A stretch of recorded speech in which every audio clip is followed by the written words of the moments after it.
تجاوزنا مرحلة التهجير وخلص صار اللي صار وهجرونا.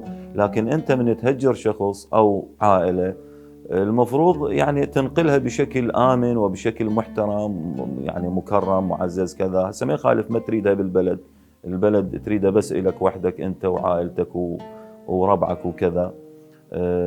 لا، هم اللي سووه أنه ياخذوهم سيارات كشف طبعا، يعني باللغة الدارجة لوريات، يحملون العوائل طبعا بدون سابق انذار وبدون اي امور لوجستيه او كذا، يعني مجرد باللغه الدارجه بطرق هدومه، اذا نساء واذا رجال.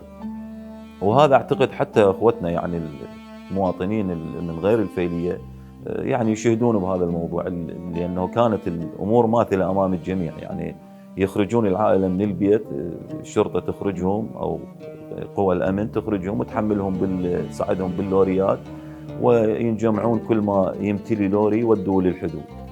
بالحدود ابتداء هو ما يودوه للحدود، يودوه الى منطقه يعني معسكرات قريبه من الحدود، يجمعوهم يعني وجبات كبيره، وبعدين من يكتظ مثلا المدارس او مخفر يكتظ شو اسمه ينزلوهم للحدود. يعني شفناها احنا في مواقف يعني حقيقه مؤلمه جدا، يعني ما تقدر تسيطر على نفسك. من تقول له يابا خلص الشده زالت وانتهى الموضوع، يقول لك اي شيء يشبعني انا من العراق. يعني هذا بعد يعني ما تقدر توصفه. يعني واحد مثلا عندي ابن عمي، هاي فد حادثه ما اعرف تقدر تطلعها لو لا. ابن عمي قدر يطلع من ايران، يطلع يعني اخذ لجوء بلندن بريطانيا قبل يعني سنوات طويله.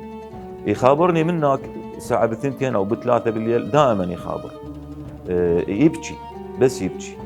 هذا الحكي بعد مرور سنوات طويله، يعني تعرف لما قدر يرتب وضعه بايران حتى يطلع لي برا وقدر كذا. المهم فيبكي، اقول له ليش تبكي؟ انت عايش بارقى دوله بالعالم، يعني احسن دوله ويعني مكرم معزز ومحترميك وموفري لك كل شيء. يقول لي ماكو مثل العراق.